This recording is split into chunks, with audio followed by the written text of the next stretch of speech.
Hey guys, and welcome back.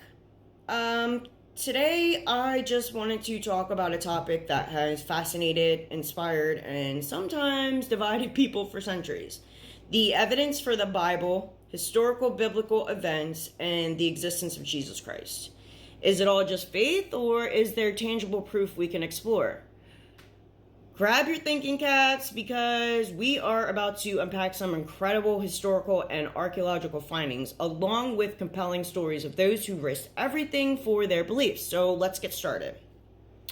First, let's go ahead and talk about the Bible itself. This isn't just one book, but a library of writings penned by around 40 different authors over a massive span of 1,500 years. Think about that. Kings, prophets, poets, fishermen, doctors, all from different walks of life, different time periods, and different locations. Hebrew, Aramaic, Greek, it's a linguistic tapestry. You would expect it to be a chaotic mess, right? But what's truly remarkable is the cohesive narrative that emerges. Despite the diverse authorship, the Bible tells one grand story: creation, humanity's fall, God's relationship with Israel, the coming of the Messiah, Jesus, his life, death, resurrection, and the hope for future restoration. Core themes like monotheism, God's love and justice, human sinfulness, and the promise of redemption echo throughout its pages. It's like a symphony with many instruments playing different parts, yet contributing to a single powerful melody. Now, let's dig into some tangible evidence here. Archaeology. Over the years, numerous discoveries have shed light on the historical accuracy of the Old Testament. These aren't just random old artifacts. They directly corroborate people, places, and events described in the Old Testament. So, for example, the Tel Dan stele gives us a first historical mention of the house of David outside the Bible. The Cyrus cylinder confirms the policy that allowed the Jewish exiles to return to their homeland, just as the Bible describes. It's like finding puzzle pieces that fit perfectly into the biblical narrative. Moving into the New Testament, we find more fascinating archaeological support, particularly for the life and times of Jesus. The Pilate stone confirms Pontius Pilate's existence as the Roman prefect who judged Jesus. The Caiaphas ossuary provides a tangible link to the high priest who played a key role in Jesus' trial. Discoveries like the Pool of Bethesda and Siloam, once debated by skeptics, have been archaeologically verified, adding to the historical reliability of the Gospels. But the evidence for Jesus doesn't stop at archaeology.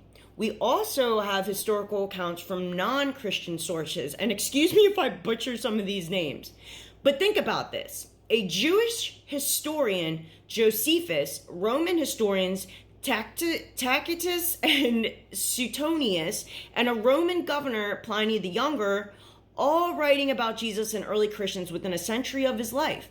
Tacitus specifically mentions Christ's execution under Pontius Pilate. These independent accounts, though sometimes brief, corroborate the core historical details of Jesus' existence and the early Christian movement. Now, let's consider the incredible conviction of Jesus' disciples. These were ordinary men who claimed to be eyewitnesses to extraordinary events: Jesus' miracles, his death, and most importantly, his resurrection. Peter, John, Paul, and Luke, they all asserted they had seen the resurrected Christ. Their message wasn't based on hearsay. They claimed direct personal encounters. This conviction fueled the rapid spread of Christianity despite facing immense opposition. What's truly powerful is the historical testimony and early Christian tradition surrounding the faiths of these disciples. James, the brother of John, is explicitly recorded in Acts as being killed for his faith. Early sources like Clement of Rome and Tacitus speak of Peter and Paul's martyrdom in Rome. While details of other apostles' death may vary in historical certainty, tradition overwhelmingly suggests that many of them faced persecution and ultimately gave their lives for their unwavering belief in Jesus. Think about it. Would you willingly face torture and death for something you knew to be a lie? The disciples' willingness to sacrifice everything for their testimony points to the sincerity and strength of their convictions, rooted in their claimed eyewitness experiences. Finally, let's circle back to the Bible's unique composition. How did so many authors writing across vast stretches of time and often unknown to each other create a connection of texts that flow together with such thematic and narrative consistency? The unified meta-narrative, the consistent theological themes, the intricate web of prophetic fulfillment, and the overall interconnectedness of the Bible are truly remarkable. From a purely naturalistic perspective, it's a highly improbable feat. While historical and editorial processes played a role in its compilation, the degree of coherence across such a diverse origins remains a compelling aspect of the Bible's unique character. So, is there evidence for the Bible and Jesus? As we've explored today, the answer is a resounding yes.